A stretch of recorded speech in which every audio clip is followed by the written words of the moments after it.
वालेकुम। आज हमें इंटीग्रेशन शुरू करना है। ये पेज नंबर है बुक का 324। यहाँ पर बहुत सारे फॉर्मूले लिखे हुए हैं। तो ये जो पहली एक्सरसाइज है 5.2 हमें करनी है। शुरू का बेसिक फार्मूले integral of x raise to power n dx। Very first formula, you just have to increase one power by 1 and divide by the new power n plus 1 n plus c, the constant of integration। c हमेशा लगाते हैं जब आप integrate करते हैं, लेकिन यहाँ problem ये है कि अगर n माइनस 1 होगा तो ये डिनोमिनेटर ज़ीरो हो जाएगा। तो बाकी n कुछ भी हो, फॉर ऑल n, ये सिंबल है फॉर ऑल का, for all n but not equal to -1। -1 नहीं होना चाहिए, बाकी कुछ भी हो n की वैल्यू, ये फॉर्मूला है इंटीग्रेशन का। अच्छा, अगर -1 हो यानी आपके पास, इसे 2 कह लो, कि अगर आपके पास ये है dx अपॉन x, या जिसे आप लिख सकते हैं इसकी पावर -1 dx, तो अगर ये हो तो आप जानते हैं कि ln का डेरिवेटिव 1/x होता है, चूँकि इंटीग्रल जो है वो एंटी डेरिवेटिव होता है। तो 1/x ln x का होता है, तो x की पावर अगर -1 है तो इसका इंटीग्रल जो है वो ln x end of course plus c होगा। इसी तरह से फॉर्मूला नंबर 3, कि अगर आपके पास कोई कांस्टेंट मल्टीपल है xn का, तो this constant can be taken outside the integral sign, और इस तरह से फिर आप इसे इंटीग्रेट कर सकते हैं। इसी तरह से अगर आपके पास समेशन और सब्ट्रैक्शन की फॉर्म हो,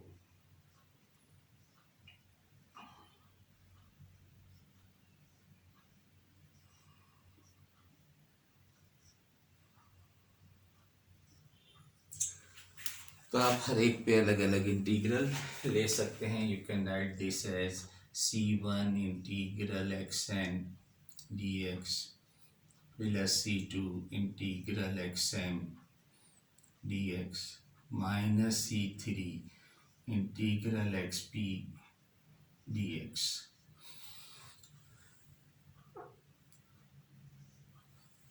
तो ये आप, ये बेसिक फार्मूला जो है वो ये है x की पावर n।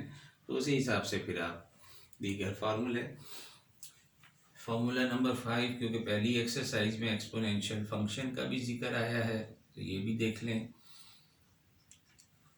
कि integral of E x is E x का डेरिवेटिव भी ई एक्स होता है और इंटीग्रल भी ई एक्स होता है।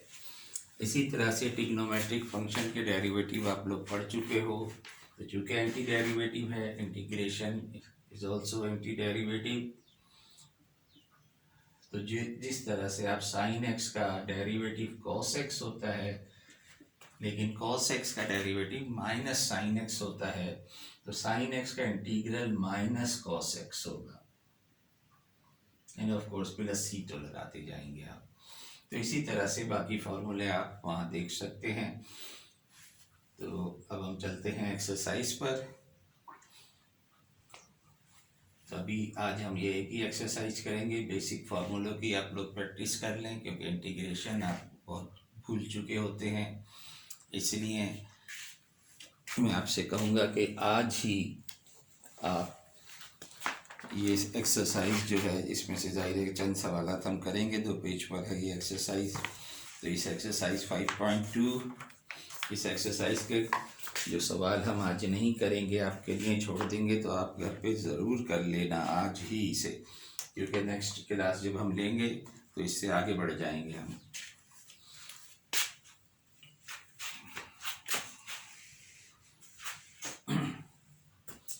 तो एक्सरसाइज है 5.2।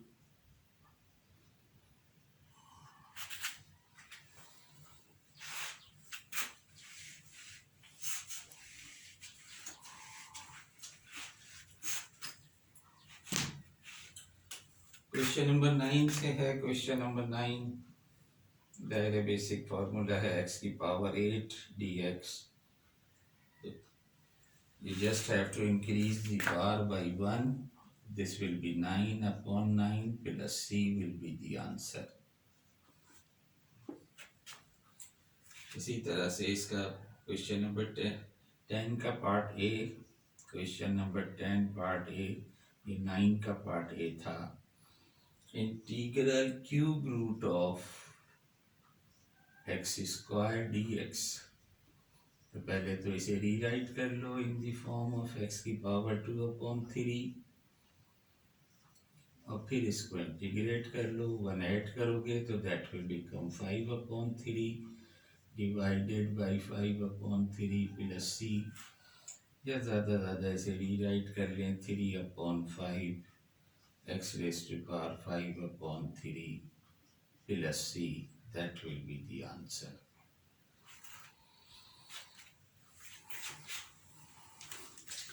क्वेश्चन नंबर 12 देखें. Integral of x raise to power -12 minus 3x raised to power 7/5 and plus 1/9 dx. तो चाहे तो आप अलग अलग करके लिखें, चाहे तो आप इन्हें डायरेक्ट इंटीग्रेट कर लें. ये हमने जो फार्मूला 4 लिखा था उस टाइप का सवाल है. तो डायरेक्ट करना चाहो तो इसमें 1 ऐड करोगे तो ये प्लस का हाफ हो जाएगा. 3 एज इट इज़. इसमें 1 ऐड करोगे तो ये 12/5 हो जाएगा. और यहाँ चूँकि कांस्टेंट नंबर है x की पावर 0 है तो उसमें 1 ऐड करोगे तो ये 1/x. कांस्टेंट अगर सिर्फ है तो उसके साथ x आ जाएगा और प्लस c आखिर में. तो फाइनली हमारे पास जो आंसर आएगा वो 2x की पावर हाफ. पलट देंगे इसे तो -5/36 x raise to power 12/5 and plus x/9 plus c is the answer.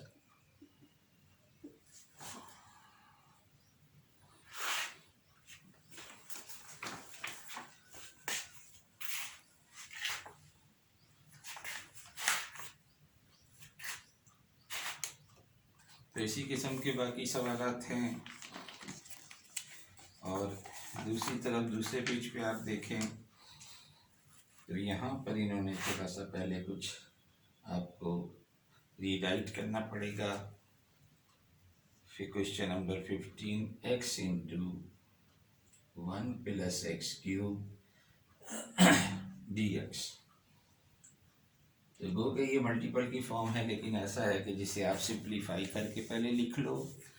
इस ब्रैकेट को ओपन कर लो तो x को मल्टीप्लाई करोगे या x को ब्रैकेट के अंदर मल्टीप्लाई कर दो, x प्लस x4 हो जाएगा dx.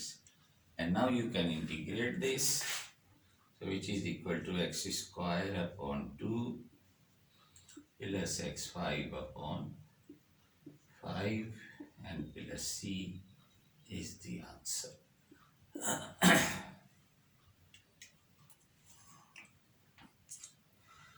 तो इन सवालात में ज़्यादातर यही दिया गया है कि आपको जैसे क्वेश्चन नंबर 17 है, पहले सिंप्लीफाई करो, रीराइट करो उस फॉर्म में. x raise to power 1/3 multiply हो रहा है ब्रैकेट से 2 माइनस x का होल स्क्वायर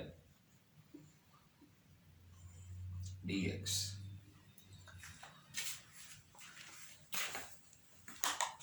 तो पहले रीराइट करना है, उस फॉर्म में लाना है जिसे आप इंटीग्रेट कर सकें.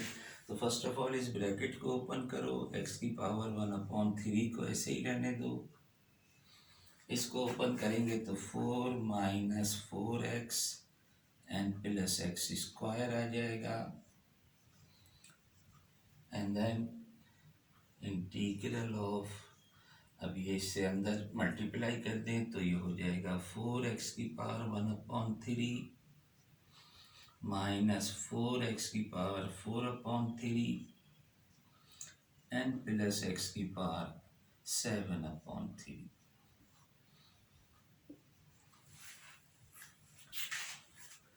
इसे जब आप इंटीग्रेट करेंगे तो you will have 4 into x⁴ add करोगे तो ये हो जाएगा 4/3 डिवाइडेड बाई 4/3 -4 जब इसे 1 ऐड करोगे x⁴ तो ये हो जाएगा 7/3 डिवाइडेड बाई 7/3।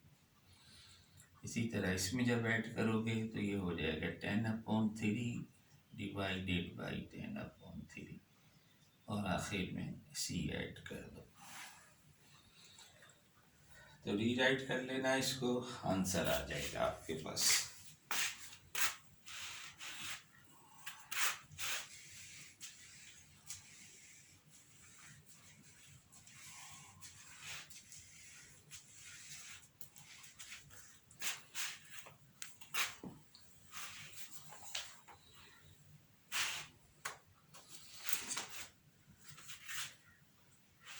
तो देखें क्वेश्चन नंबर 19।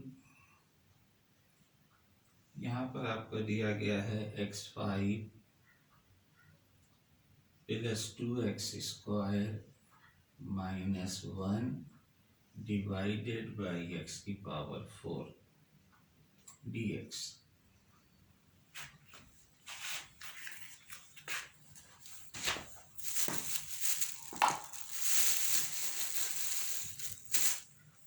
इसे आप क्या करेंगे, यहाँ आप मल्टीप्लाई कर रहे थे, यहाँ डिवीजन में है तो इसको आप पहले हर एक के डिनोमिनेटर में लिख दें। x5/x4 + 2x² and -1/x4।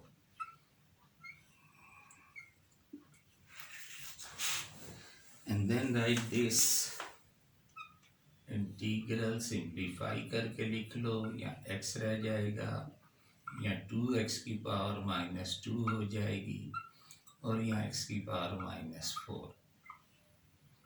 and now you can integrate this, so this is equal to x² / 2 + 2x⁻⁻1 / x⁻³ क्योंकि -4 या -2 में 1 ऐड करोगे तो -2 में करोगे तो -1 आ जाएगा, -4 में 1 ऐड करोगे तो -3 आ जाएगा। And then plus c। Again rewrite कर लो इसे x² / 2 - 2/x plus 1/3x³ and plus c, that will be the answer.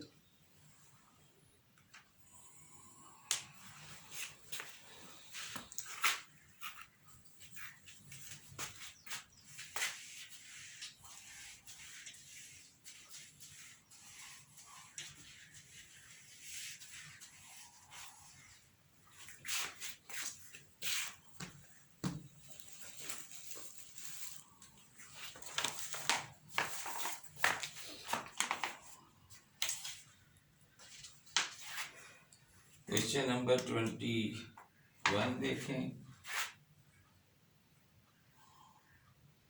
Integral of 2/x + 3ex dx।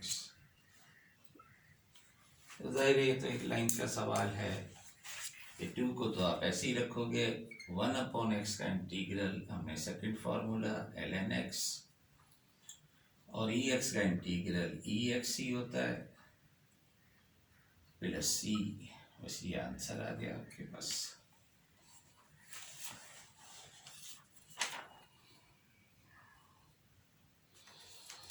इसके बाद कुछ ट्रिग्नोमेट्रिक फंक्शन है। Question number 23।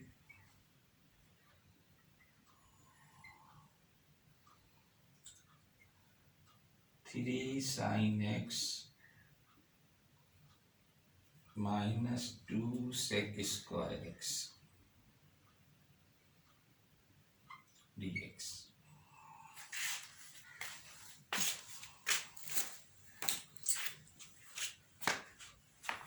अब मैंने कहा ना, चाहो तो आप अलग अलग करके लिखो, चाहो तो आप डायरेक्ट भी इंटीग्रेट कर सकते हो। Sine x D x minus 2 sec square x D x.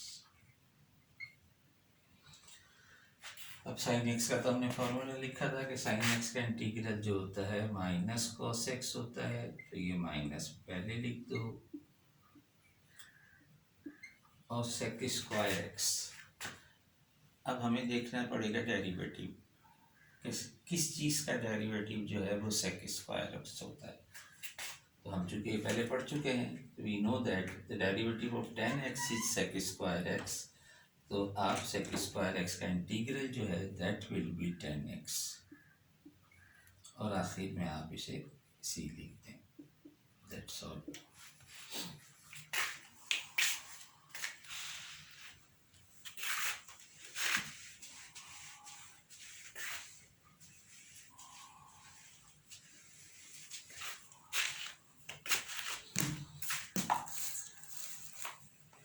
तो ये जो बाकी सवालात हैं ये बड़े दिलचस्प किस्म के दिए हुए हैं। इसी तरह से क्वेश्चन नंबर 25 अगर हम देखें, इंटीग्रल सेक एक्स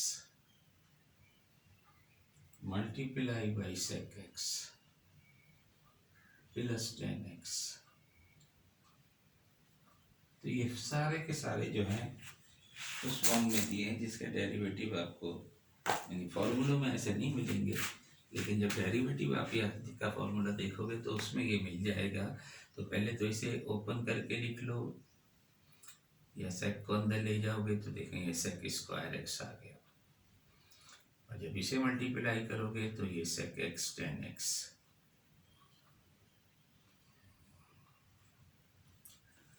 अब जिस तरह ये भी हमने किया, सेक स्क्वायर एक्स किसका डेरिवेटिव था, सेक स्क्वायर एक्स 10 का डेरिवेटिव था। तो यहाँ डेरिवेटिव को कंसर्न करके आप इसका आंसर लिख सकोगे कि ये इसको इंटीग्रेट करोगे तो जाएगा फिर 10x आएगा।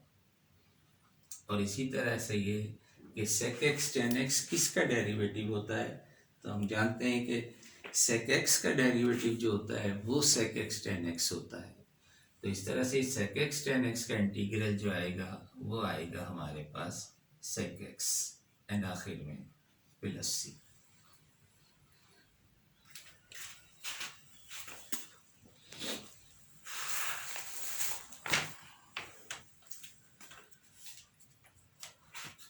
अच्छा, ये देखो क्वेश्चन नंबर 26,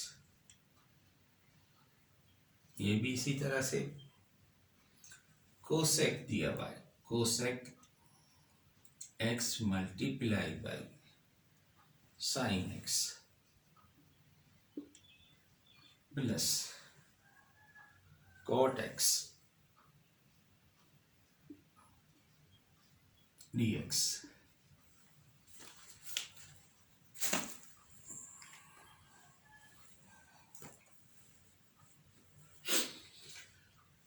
तो पहले तो आप इसे भी इनसाइड द ब्रैकेट मल्टीप्लाई कर दें, या बेहतर है कि चलिए इसको तो मल्टीप्लाई कर दें आप। तो आप देखें साइन एक्स और कोसेक क्या होता है, 1/sin होता है ये भी। तो इसे आप साइन बना के मल्टीप्लाई करें, लेकिन जब इसको इससे डायरेक्ट मल्टीप्लाई करोगे तो ये डायरेक्ट डेरिवेटिव आ जाएगा, cosec X cot x D x. तो ये तो दायरे 1 हो गया आपके पास, integral 1 plus cosec X cot x D x.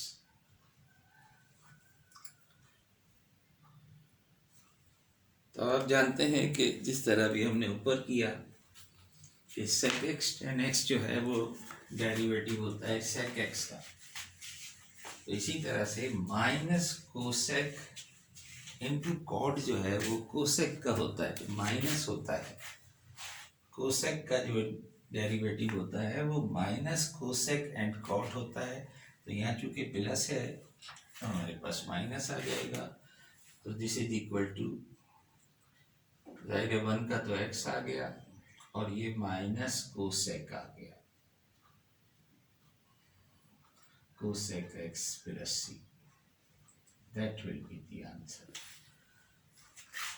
तो और बाकी तमाम सवाल भी आप इसी तरह से कर सकते हैं।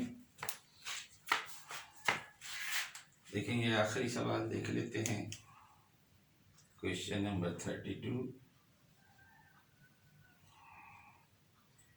Integral of sec x plus cos x divided by 2 cos x dx।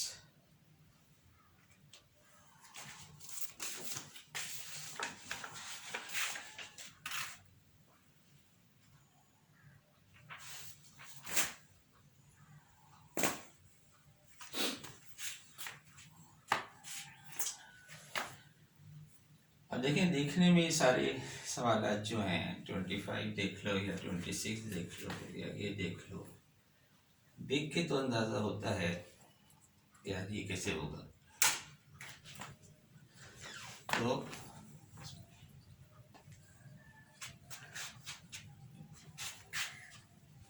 तो देख के तो ऐसे अंदाजा होता, पता नहीं क्या करें हम, कैसे होगा ये।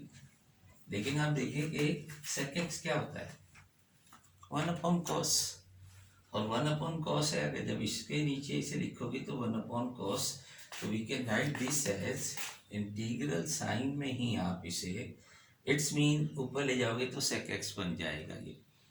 तो ये पहले तो आप यही काम करो कि 1/2 को तो थ्रू आउट बाहर निकाल दो। तो ये जो 1/cos x है that become sec x, 1/cos x into sec x, अलग अलग करके लिख रहे हैं हम, और ये तो cos x/cos x हो जाएगा।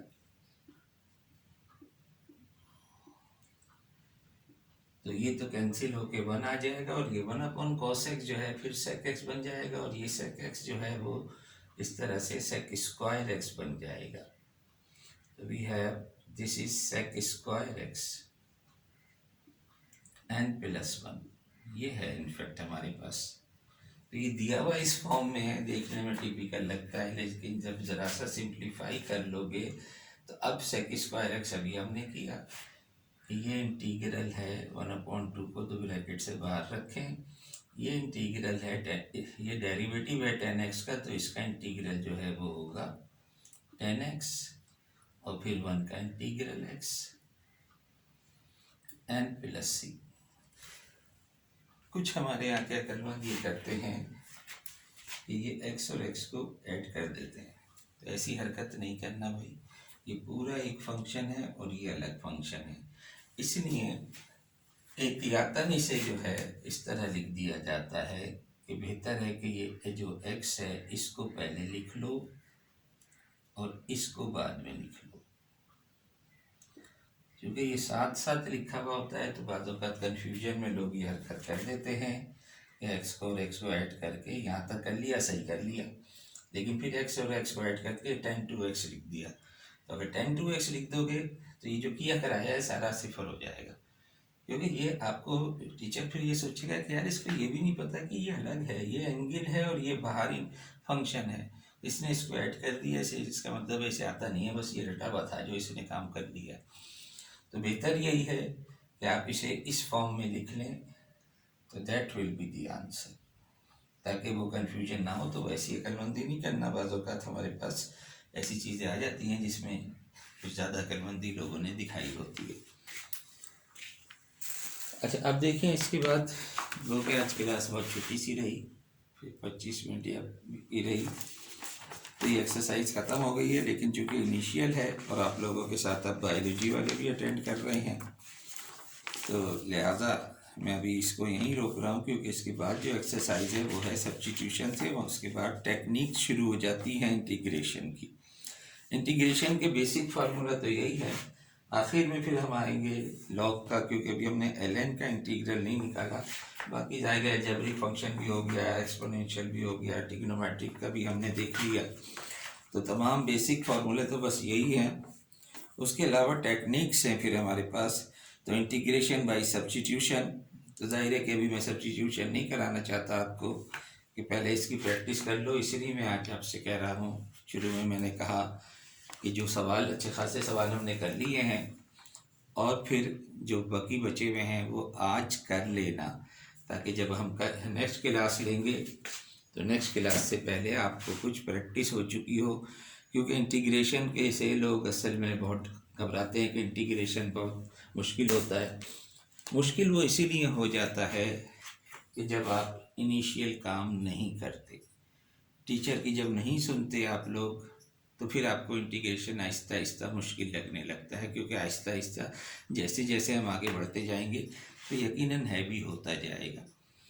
तो अब जब आप देखोगे तो इंटीग्रेशन तो बहुत मुश्किल होता है। अरे भाई, आपने शुरू के सवालात किए ही नहीं है, उसकी प्रैक्टिस नहीं की वक्त पर, आप अचानक बड़ा सवाल लेके बैठ जाओगे तो फिर कैसे होगा। देखो ना, ये आखिर में ट्रिग्नोमेट्रिक के और इन्होंने सवाल देखने में बहुत मुश्किल लग रहे हैं, लेकिन जब आपने इसे सिंप्लीफाई करके लिख लिया तो आपको पता है कि सेक स्क्वायर डेरिवेटिव होता है 10x का, और 1 का इंटीग्रल x। तो 10x का इसका इंटीग्रल 10x लिख दिया, इसका इंटीग्रल x लिख दिया, ख़त्म हो गया सवाल। तो ठीक है फिर इंशाल्लाह। तो यहाँ आज हम क्लास जल्दी रोक रहे हैं, यहीं पर हम स्टॉप कर रहे हैं, ताकि आप लोग आज इसे कर लो। नहीं करोगे तो कल से फिर आपके लिए मुश्किलात पेश आने लगेंगी। ठीक है भाई, तो बस यहीं पर हम ख़त्म करते हैं। अल्लाह हाफिज़।